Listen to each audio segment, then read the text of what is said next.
عز وجل: أعوذ بالله من الشيطان الرجيم. بسم الله الرحمن الرحيم.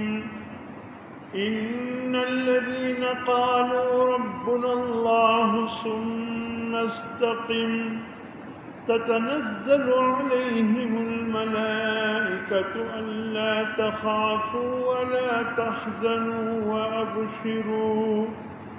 وأبشروا بالجنة التي كنتم توعدون. نحن أولياؤكم في الحياة الدنيا وفي الآخرة وَلَكُمْ فِيهَا مَا تَشْتَهِي أَنفُسُكُمْ وَلَكُمْ فِيهَا مَا تَدَّعُونَ نُزُلًا مِّنْ غَفُورٍ رَّحِيمٍ. وقال تعالى: فلا تحسبن الذين قتلوا في سبيل الله أمواتا بل أحياء عند ربهم يرزقون. وقال النبي صلى الله عليه وسلم: الجنة تحت ظلال السيوف. وقال عليه الصلاة والسلام: لو وددت أن أقتل في سبيل الله ثم أحيا ثم أقتل ثم أحيا ثم أقتل، أو كما قال عليه الصلاة والسلام.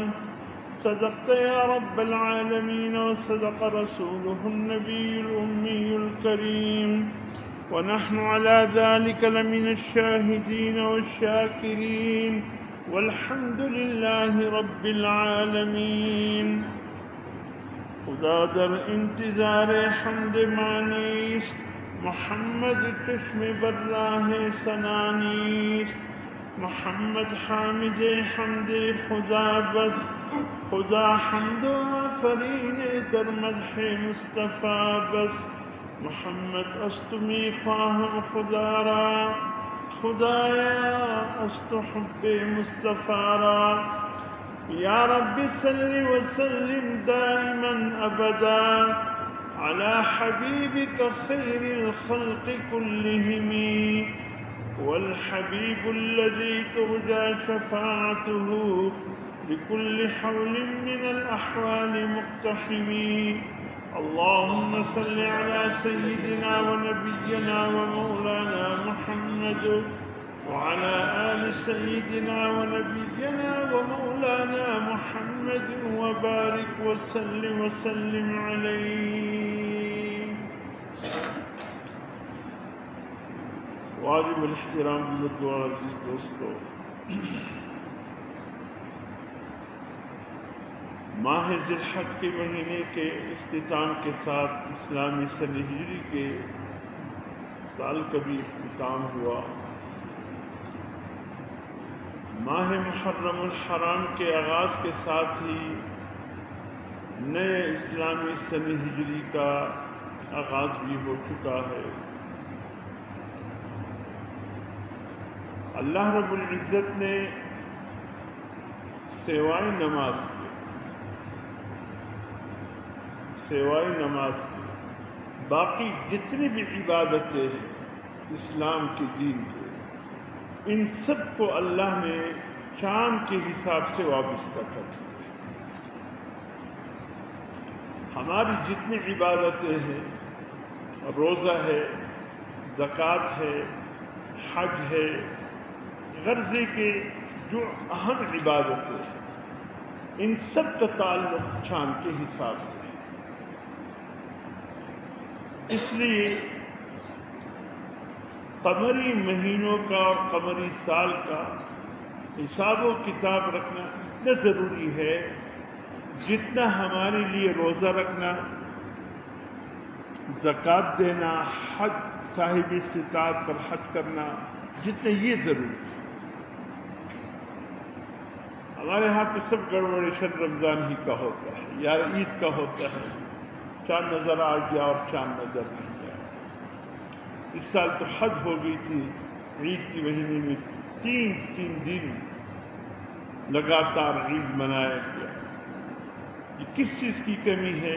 یہ صحیح حساب نہ رکھنے کی کمی، اگر نہیں ایسی بھی کوئی بات نہیں۔ البتہ نماز کا اللہ نے جو ہمارے اوپر 5 وقت جو نماز فرض کیا ہے، اس کا پھر چاند سے کوئی تعلق نہیں، اس کا تعلق سورج کے حساب کتاب سے، یعنی شمسی حساب سے۔ سورج نکلنے پر فجر کی نماز قضا ہے، اور اسی طریقے سے زوال ہو جائے، زوال شروع ہو جائے، کوئی سجدہ نہیں ہے، زوال ہونے پر ظہر کی نماز کا آغاز ہے، مثل اول آ جائے عند امام ابو حنیفہ، اگر سایہ انسان کی مثل ہو تو بس ظہر کا وقت نکل گیا اور عصر کا داخل ہو گیا، اور اگر مثل ثانی ہو، ڈبل ہو، پھر اس میں ہمارے امام ابو یوسف امام محمد کے مشہور قول کے مطابق اس وقت تک ظہر کی نماز کا وقت باقی ہے جب تک سایہ دو مثل نہ ہو جائے۔ بہرحال وہ بھی ہمارے اسلاف ہے، انہی کے حوالے سے ظہر کے وقت میں کافی گنجائش موجود ہے۔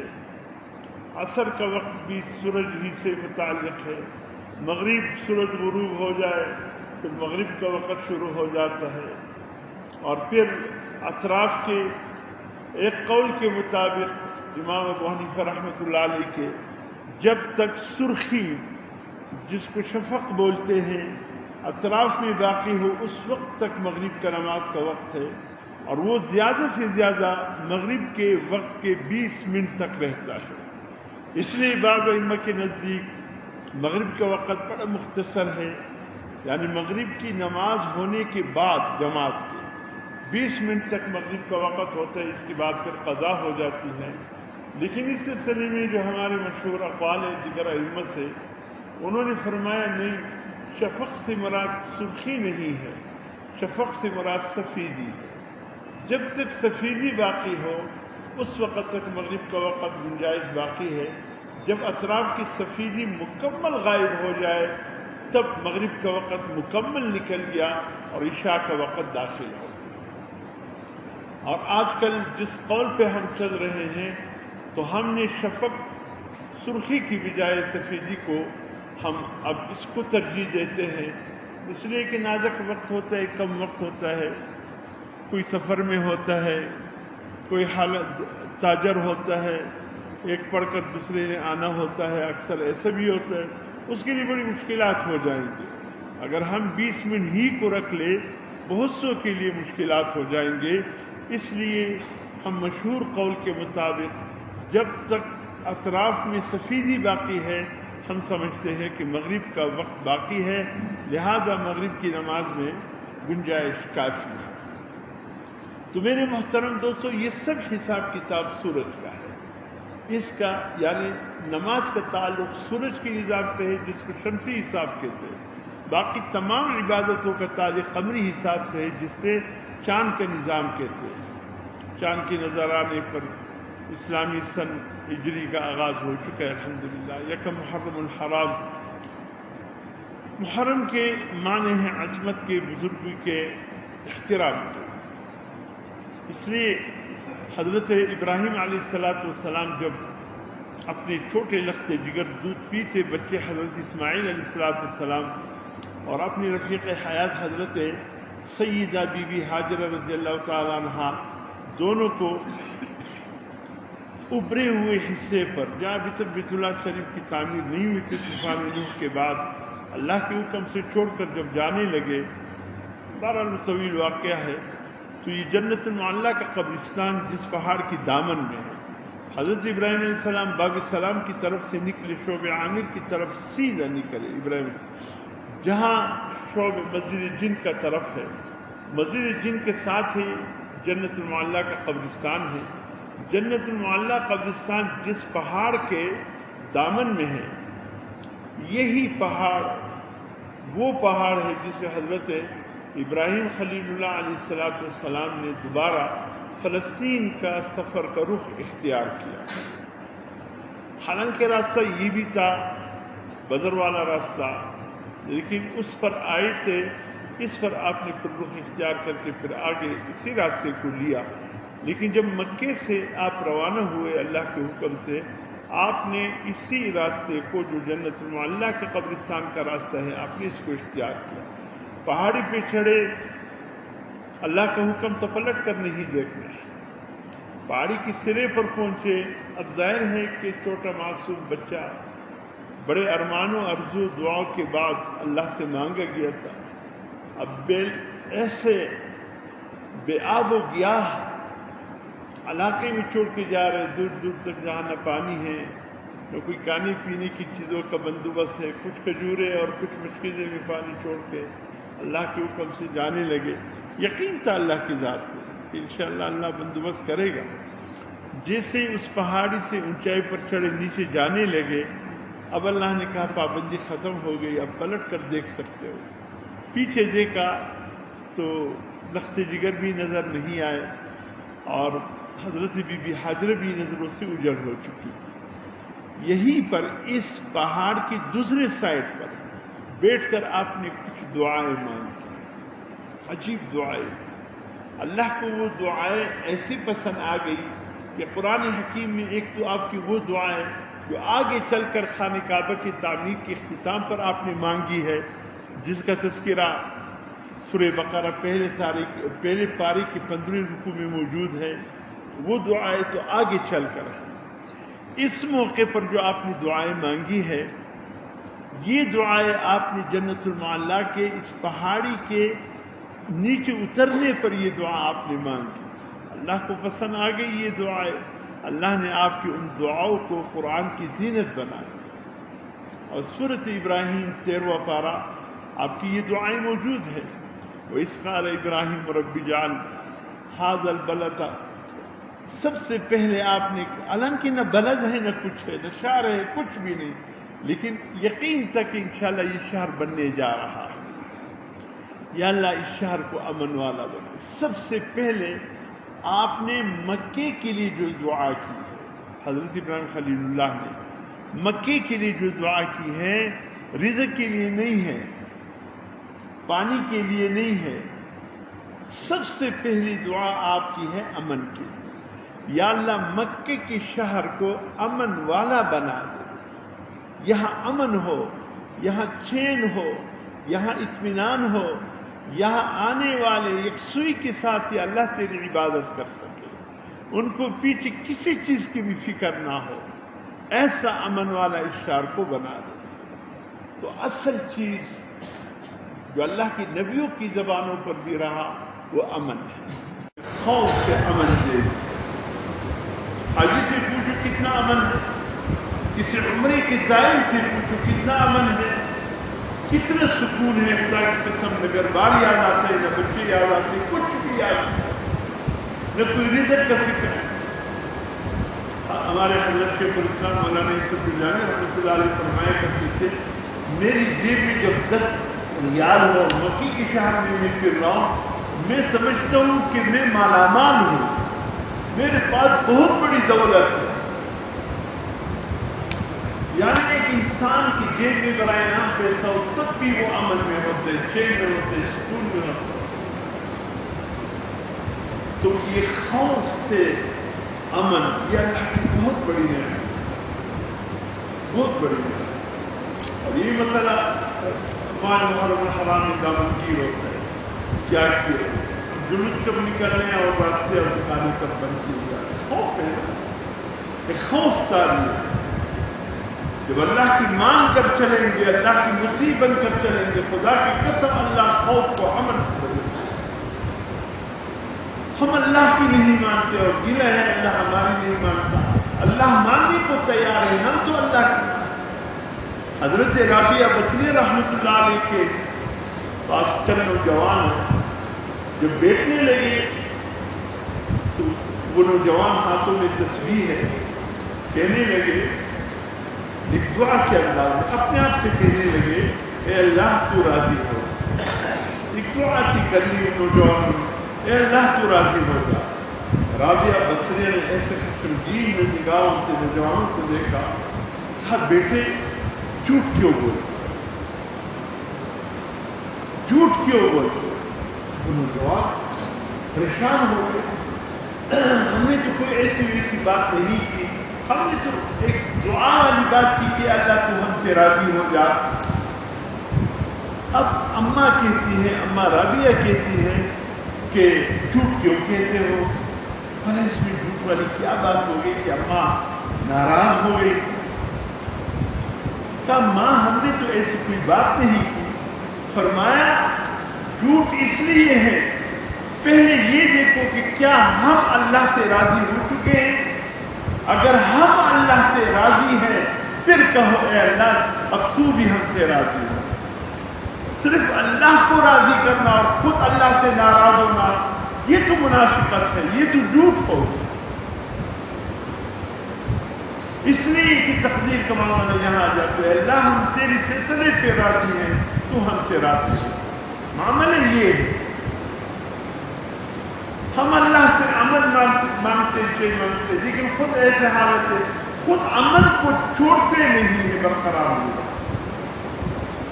انبیاء علیہ السلام کی پہلی دعا کسی بھی شہر میں داخل ہونے کے وقت یہی ہوتا تھا، یا اللہ اس شہر کو امن والا بنا دے، رب اجعل ھذا البلد آمنا۔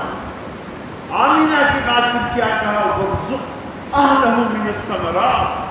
بعد میں کھانے پینے کی یہ درخواست، یا اللہ امن آنے کے بعد اب یا اللہ ان کو رزق بھی دے دے، کھانے بھی دے دے، پینے کی بھی دے دے۔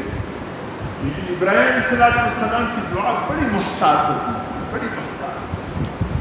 من آمن باللہ والیوم الآخر، اے اللہ یہ چین، یہ امن، یہ کھانا، یہ پینا اس دنیا میں ان کو دے دے جو تجھ پر ایمان لائے ہیں اور روز آخرت پر ایمان لائے ہیں۔ شرط کے ساتھ کھانے پینے کی دعا شرط لگایا اللہ پاک نے آگے سے شرط کو ختم کر کے فرمایا کہ ابراہیم فمن کفر، جو میرے منکر ہے، ایمان نہیں لاتے، دنیا کے حد تک میں ان کو بھی دے دوں۔ ابراہیم تیرا شرط یہ ہے من آمن باللہ والیوم الآخر، رزق ہے دنیا کی، میرے بندے ہیں، میں نے پیدا کیا، جو جس مذہب پہ ہے، جو جس مسلک پہ ہے، جو کچھ کر رہا میرا منکر ہے، آخرت کا منکر ہے، میرے رسولوں کا منکر ہے، اے میرے ابراہیم، اے میرے خلیل، دنیا کی حد تک میں ان کو بھی دے دوں، دنیا ان سے روکوں کر لوں، جہاں ماننے والوں کو رزق عطا کروں گا وہاں منکرین کو بھی رزق عطا کروں گا۔ بسا اوقات ایمان والوں سے یہ کہا گیا کہ ایمان والوں ناراض نہ ہونا، تمہارے ایمان کی بدولت، بات ماننے کی بدولت، آخرت پر ایمان یقین رکھنے کی بدولت کبھی کبھی تم کی دنیا میں آزمائشات آئیں گے، رزق کی تنگی ہوگی، ہو سکتا ہے کافروں پر رزق کی تنگی بھی آنے لگے،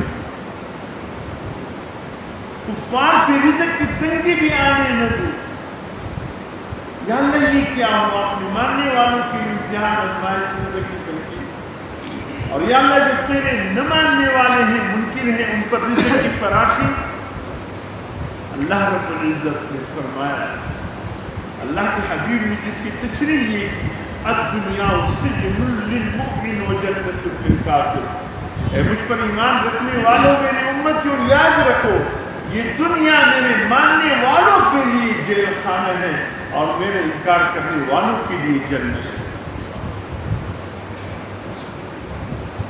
یہاں قدم قدم پر اللہ کے احکامات، یہ کرو یہ رکھو، یہ حلال ہے یہ حرام ہے، یہ جائز ہے یہ ناجائز ہے، یہ اللہ کی رضا کی کام ہے یہ اللہ کی ناراضگی کی کام ہے، اس سے اللہ کے رسول خوش ہوتے ہیں، اس سے اللہ کے رسول خوش نہیں ہوتے، اپنی مرضی ہے اس دنیا میں یا اللہ کی مرضی ہے یا اللہ کے رسول کی مرضی۔ اپنی مرضی ہے، صبح سویرے بستر پہ چھوڑ کر دوڑ لگاؤ مسجد کی طرف، اللہ کا حکم ہے۔ حضور صلی اللہ علیہ وسلم فرماتے ہیں اللہ کہ اس وقت 2 سنت ادا کرے گا فجر کی نماز سے پہلے، اس کی بدلے میں اگر 7 اقلیم یعنی 7 زمین کے خزانے مل جائے واللہ میں نہ لوں، یہ 2 رکعت سنت چھوڑنے میں گوارا نہ کرو۔ تم کیا جانو یہ 2 رکعت سنت فجر کی کیا؟ 7 زمین کے خزانے نے فرمایا اس کی کچھ بھی حیثیت نہیں، جو حیثیت اللہ نے فجر کی 2 رکعت سنتوں کر۔ یہ سب پابندیاں ہیں اہل ایمان کی۔ کافر کے لیے کیا پابندی ہے؟ جو دل چاہتے ہیں کرتے ہیں، جہاں سے کہتے ہیں، جو اللہ کی حرام چیزیں ہیں اسی کو اختیار کرتے ہیں۔ اللہ فرماتے ہیں جس طرح مومن جنت میں ہے اس طرح یہ دنیا کفار کے لیے جنت ہے، قائد یہ عذاب ہے۔ جب آئیں گے آخرت میں تب پتہ چلے گا کفار کے لیے کیا ہے، اللہ پر ایمان رکھنے والا پھر وہاں عذابی ہی عذابی ایمان کے لیے، اور پابند سخت زندگی ہوگا ان کے لیے جو دنیا میں دنیا کی زندگی کو جنت بنا کر گزارنے کی نہ اللہ کی جس طریقے سے وہ کچھ مدرسے کے طلباء فارغ ہونے لگے، شیخ کے پاس آیا کہ آپ ہمیں کچھ وصیت کیجیے، نصیحت کیجیے، مدرسے کے آخری 1-2 دن ہیں، ہم چلے جائیں گے مستقبل میں، ہم پورے سال آپ کے مدرسے میں آپ کے شاگرد بھی رہے ہیں، اب چاہتے ہیں جاتے جاتے آپ ہمیں کچھ وصیت کریں۔ استاد نے کچھ سوچا اور پھر ایسے سر اٹھا کر کہا یہاں سے جانے کے بعد 2 کام نہ کرنا، یہاں سے جانے کے بعد 2 کام نہ کرنا، ایک خدا بننے کی کوشش نہ کرنا، ایک مصطفیٰ بننے کی کوشش نہ کرنا۔ شاگرد ہل گئے، استاد آپ کیا کہہ رہے ہیں؟ خدا بننے کی کوشش اور دوسرا بننے کی کوشش، آپ نے بہت بڑی بات کہہ دی، ہمارے تو دل ہل گئے اس بات سے۔ فرمایا ہاں، ایک خدا بننے کی کوشش نہ کرنا، ایک مصطفیٰ بننے کی کوشش نہ کرنا۔ کہ استاد وضاحت کیجیے، ہم لڑک گئے۔ فرمایا یہاں سے فراغت کے بعد جا کر یہ نہ سوچنا کہ ہر جگہ بس میری ہی سنی جائے، اگر میری کوئی نہیں سنتا میری سے بات بھی نہیں کرتا، اس لیے کہ جس کی ہر جگہ سنی جاتی ہے وہ صرف ایک اللہ کی بات۔ یہ دل میں مطلب کہ لوگ میری سنیں، بس جہاں میں بات کروں بس میری بات سنیں۔ بس اوقات گھر میں کوئی ایک ایسا فرض پیدا ہوتا ہے، چلے گی تو میری چلی، اب آپ مشورہ کر کے بات آگے بڑھا، نہیں بس میری بات حرف آخر ہے، یہ خدا بننے کی کوشش، حرف آخر بات صرف اللہ کی، بس باقی کسی انسان کی کوئی بات حرف آخر نہیں۔ اور فرمایا دوسری بات محبوب بننے کی کوشش نہ کرنا، یعنی مصطفیٰ بننے کی کوشش نہ کرے کہ ہر جگہ لوگ میری اقتدا کریں، ہر جگہ لوگ مجھے عزت کی نظر سے دیکھا، میں جس محفل میں جاؤں لوگ کھڑے ہو جائے میرے لیے، میں جس محفل میں جاؤں میرے لیے اچھا جگہ ملے بیٹھنے کی۔ فرمایا یہ مقام اللہ کے پیغمبر جس محفل میں آئے اس کو بہترین جگہ بیٹھنے کی ملے، اور ہر جگہ جس کی اقتدا کی جائے، جس کی اتباع کی جائے، جس کی بات کو تسلیم کیا جائے، وہ صرف اور صرف اللہ کے حبیب ہے صلی اللہ علیہ وسلم۔ یہ نہ کہو کہ میں جہاں بات کروں بس ایک ہی یہ کہ میری بات کی کوئی مخالفت نہ کرے، محفل میں مجھے سب سے اچھی جگہ ملے، سب لوگ دنیا کے مجھے احترام دے۔ فرمایا یہ ہے اللہ کے حبیب بننے کی، محبوب بننے کی حقیقت بھی یہی ہے۔ ٹھیک ہے، تو میرے محترم دوستو، ہر نبی ہر رسول نے شہر کے لیے امن کرنا، ان شاء اللہ کس وقت ضرور ہوگی۔ دیکھیے دنیا کا نظام بڑا عجیب ہے. اب یہ شہادتوں سے پر مہینہ محرم تو دعا میں کہہ رہا تھا اس سے کچھ لے لیں تو واقعی تفصیل ملے جا تو وقت نہیں ہے. ابراہیم علیہ السلام نے دعا میں لی کہ ربنا انی اسکنت من ذریتی بواد غیر ذی زرع عند بیتک المحرم. اے اللہ میں نے اپنے بچوں کو لخت جگر اسماعیل اور گھر والی بی بی ہاجرہ ایسے مقام پہ میں چھوڑ کے جا رہا ہوں. بیتک المحرم بیت اللہ کو یہاں محرم کا بیتک المحرم قرآن کیا رکھا تو گویا محرم کے معنی احترام عزت. تو بیت اللہ کو بھی محرم اس بنیاد سے کہتے ہیں کہ وہ عزت والا مہینہ احترام کیونکہ یہ مہینہ بھی محترم مہینہ کہلاتا تھا. احترام والے مہینوں میں آتی ہے. ایک مہینہ وہ تھا جو شعبان اور جماعت الاخر کے بیچ میں رجب کا مہینہ ہے. تین یہ لگاتا ہے ذی القعدہ ذی الحج محرم. اور یہ ذی القعدہ یہ صرف حج کی وجہ سے ان کو احترام تھا. بیت اللہ سے کی عظمت سے ان تین مہینوں کو احترام تھا. ذی القعدہ میں اکثر حجاج حرام باندھ کر بیت اللہ سے جاتے تھے. محرم کے آخر تک تقریباً تمام کے تمام حجاج گھروں کو پہنچ جاتے. اس لیے یہ احترام کے مہینے. اور پھر اللہ کی شان ذی الحج کا مہینے بھی قربانی سے پر ہے. محرم کا مہینے بھی قربانی سے. حضرت اسماعیل علیہ السلام کی لاجواب قربانی ذی الحج کے مہینے ہے. پھر حضرت عثمان بن عفان کے قربان. پھر یہ محرم کا حضرت شہادت سے حضرت عمر فاروق کی پوری تفصیل گزشتہ میں بیان کرتے ہیں. اس کے لاجواب قربان.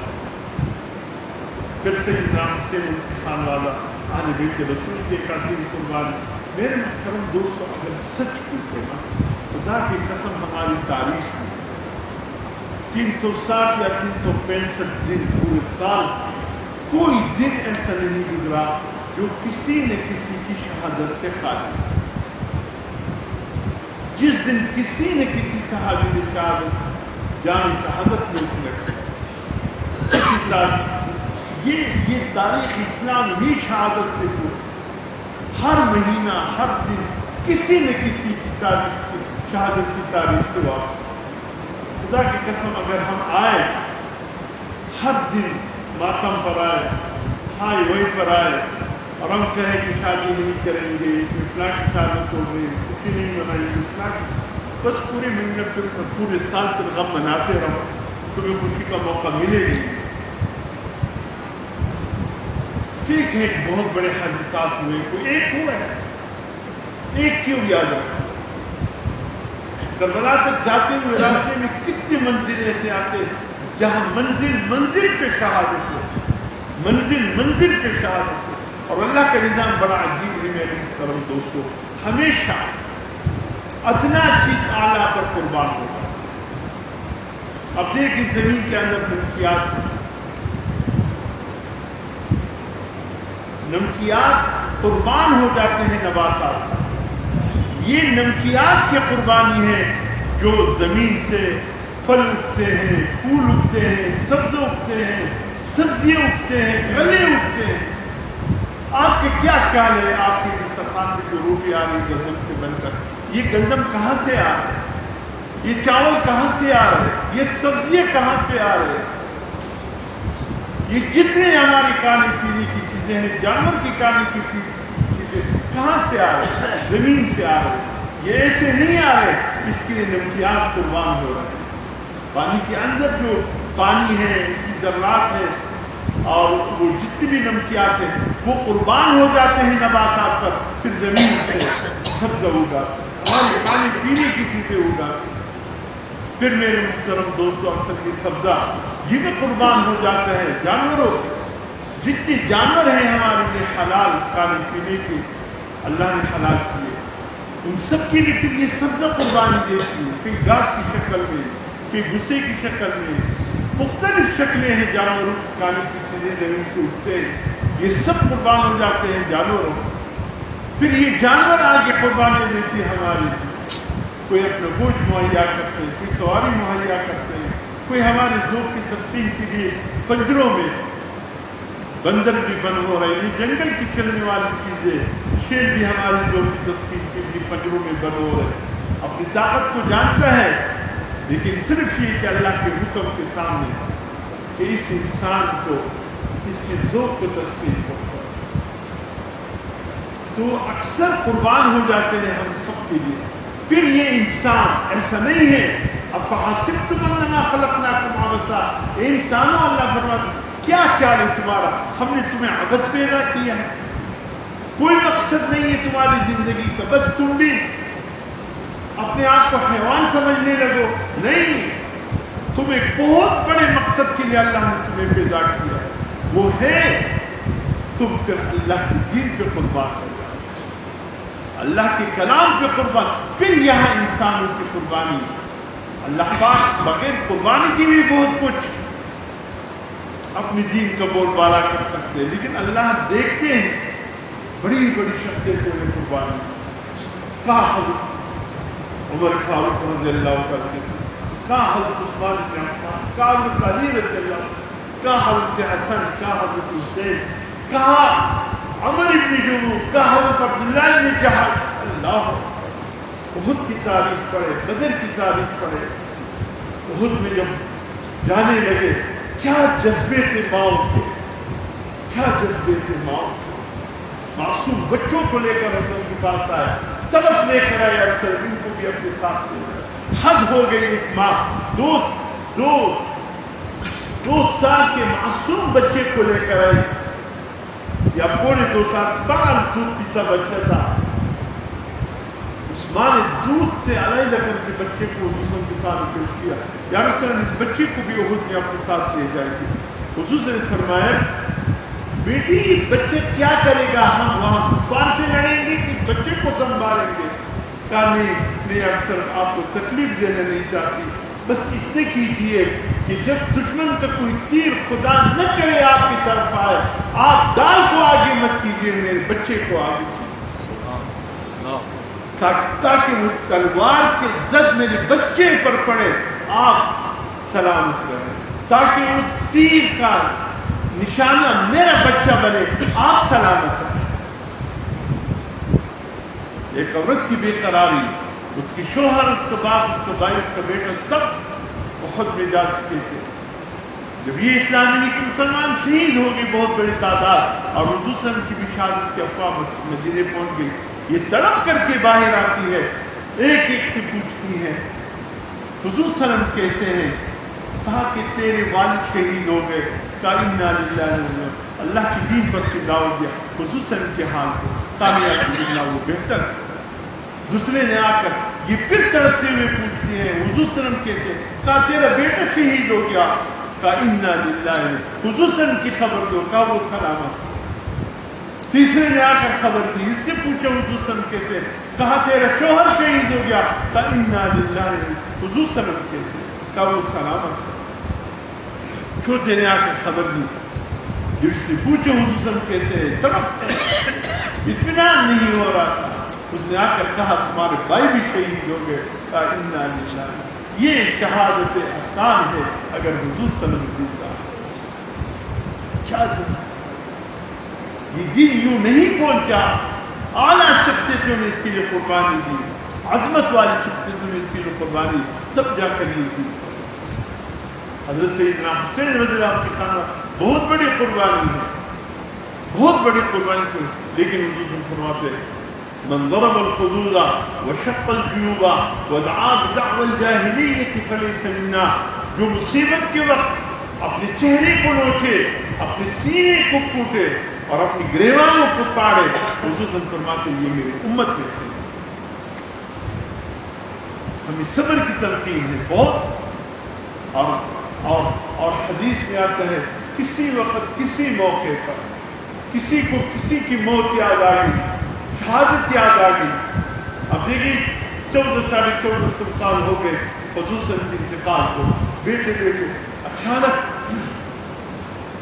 یاد آیا دل میں حضور صلی اللہ علیہ وسلم کیسے انتقال فرما گئے، وہ بھی دن تھا، کیسے غم والا دن تھا، کیسے پریشان کن دن تھا، صحابہ کرام پر کیسی حالت گزری، حضور صلی اللہ علیہ وسلم کے بیٹی سیدہ فاطمہ پر کیسی حالت گزری، ازواج مطہرات پہ کیسی حالت گزری. یا اللہ وہ کیسا دردناک دن تھا، کیسے لوگوں نے برداشت کیا ہوگا. یہ آیا دل پہ غم کی فضا طاری ہو گئی، فوراً آپ نے پڑھ لیا انا للہ و انا الیہ راجعون. اللہ آپ کو اتنا ثواب اس کلمات کے پڑھنے پر دیں گے جس آج کو غم ہوا ہو اور آج بھی آپ کو اس پر انا للہ. دل میں کوئی بھی غم تازہ ہو جائے آپ اسی وقت انا للہ، جسے تازہ غم پر کوئی پڑتا ہے اللہ ثواب دیتا ہے. ایسے ہی پرانے سے پرانا غم، والد صاحب اچانک یاد آ گئے، غم تازہ ہوا دل کے اندر، فوراً انا للہ. ایک تو صبر قرار اور اوپر سے اللہ کی طرف سے اس پر بے انتہا ثواب اور اللہ کا فضل و عنایت. ہمیں صبر کی تلقین، ہمیں راستہ یہی بتایا گیا. خیر ہم کس کس صحابہ کرام، کس کس ہستی پر، یہ سب بڑے ہستی قربان ہو گئے. ان کی خوبصورت، ان کی معصوم، ان کے پاکیزہ خون دین اسلام کی بھی بہا اور تب جا کر دین اسلام کی حفاظت ہوئی. آج ہمیں نماز بعین اسی حالت میں موجود ہے، تمام ارکان بعین اسی حالت میں موجود، پورا دین بعین اسی حالت میں. یہ کس وجہ سے؟ اس کے لیے اتنی بڑی ہستیوں نے قربان کی، پاکیزہ خون بہایا، معصوم خون بہایا، بہترین سے بہترین خون بہایا، تب جا کر اللہ کے لیے دین ہم کر. اس لیے حضور صلی اللہ علیہ وسلم خود تمنا رکھتے تھے کہ میرے دل میں یہ تمنا ہے. شہادت سے بات کی 3 مرتبہ شہادت پر بات کروں، ایران خدا میں شہید کر دیا. امت کو بھی یہ تنقید، دل میں شہادت سے جذبہ رکھتے ہیں. مرنے تو ہے. سیدنا حسین رضی اللہ عنہ کیا فرمایا؟ اگر میں پیدا ہوا ہوں موت کے لیے، پھر خدا کے قسم شہادت سے بہترین موت اور کوئی نہیں. سیدنا حسین، اگر میں پیدا ہوا ہوں موت کے لیے، پھر شہادت سے بہترین موت کوئی نہیں ہے. باقی سب کی روح قبض کرنے کے لیے ملک الموت اور آپ کے ساتھی پہنچتے ہیں. شہید کی روح خود اللہ قبض کرتا ہے. اتنا بڑا مقام بتائی کسی اور کو نصیب ہوتا ہے. حضور صلی اللہ علیہ وسلم فرماتے ہیں وہ شخص منافقت کی موت مرے گا جس کے دل میں شہادت کی آرزو نہ ہو. باقی بات تو اللہ کی ہے، فیصلے تو اللہ کے ہیں. جو تقدیر میں لکھا وہی آپ تمنا تو رکھ دیجیے. یا اللہ اگر تیرے دین کی عظمت، تیرے کلام اور تیرے حبیب کے عزت و حرمت پر کوئی آنچ آئے اور مجھ سے وقت میری جان کا مطالبہ کرے، اپنا خون پیش کرو. یا اللہ تیرے کلام کی حفاظت کے لیے میرا خون بھی حاضر ہے، تیری دین کی حفاظت کے لیے میرا خون حاضر ہے. یا اللہ تیرے حبیب کی عزت حرمت اور ناموس پر میں اپنی جان قربان کر کے فخر محسوس. دل میں یہ تمنا تو رکھے، یہ آرزو تو رکھے. ہاں اللہ سے آزمائش مت مانگے، آئے تو پھر صبر. امتحان مت مانگے، آئے تو صبر. صلی اللہ العافیہ عافیت. 12 میں محترم دوستو، محرم الحرام کی بھی آ رہے ہمارے لیے کیا ہے؟ بچ کر رہے، گھروں میں رہے، کوئی کام نہ ہو تو کوشش کیجیے 9-10 محرم الحرام کے روزے. افضل الصیام بعد شہر رمضان الصوم المحرم. حضور صلی اللہ علیہ وسلم فرماتے ہیں بہترین روزے رمضان المبارک کے بعد محرم کے روزے بہترین روزے. یہ رمضان المبارک سے پہلے فرض تھے، پھر رمضان المبارک کے روزے جب فرض ہو گئی سنت قرار. حضور صلی اللہ علیہ وسلم نے دیکھا یہود مدینہ میں روزے رکھے، فرمایا کیوں روزے رکھتے ہیں؟ کہا کہ اس دن اللہ نے حضرت موسیٰ علیہ السلام کو بحر قلزم سے پار کر دیا، فرعون بمال غرق ہو گیا. ہم یوم تشکر کے طور پر عاشورہ 10 محرم مناتے ہیں. حضور صلی اللہ علیہ وسلم فرمایا میرے بھائی ہیں موسیٰ علیہ السلام آئی 10 سال زندہ رہا تو میں بھی امت کو کہوں گا 10 محرم کا روزہ رکھے. لیکن خالف الیہود والنصارى، یہود اور نصارہ کی مخالفت کرو. وہ خالی ایک دن روزہ رکھتے، تم 2 دن رکھو. 9 10 10 11 یعنی 2 دن رکھو تاکہ یہود خالی 10 محرم کا رکھتے ان کی مخالفت. اس لیے کہ ہے ترکیب میں خاص قوم رسول ہاشمی. اللہ نے ہماری ترکیب دیگر اقوام سے مختلف ہے. یہ خصوصاً کی امت اس کی ترتیب اور ترکیب اللہ نے خاص رکھی ہے. ہم نے یہود عیسائی کی لائن اختیار نہیں کرنی ہے، ہم نے صرف حضور صلی اللہ علیہ وسلم کا پیروکار بس. اور یہ بھی ہے توبۃ نصوحا، توبے کی تجدید کرو۔ اس محرم کے مہینے میں اللہ کے سامنے سے توبہ کیے گناہوں سے پھر توبہ کر کے اس کی تجدید کرو۔ یہ اچھے کام یہ کرنے کے لیے روزہ رکھتے ہیں۔ اللہ پاک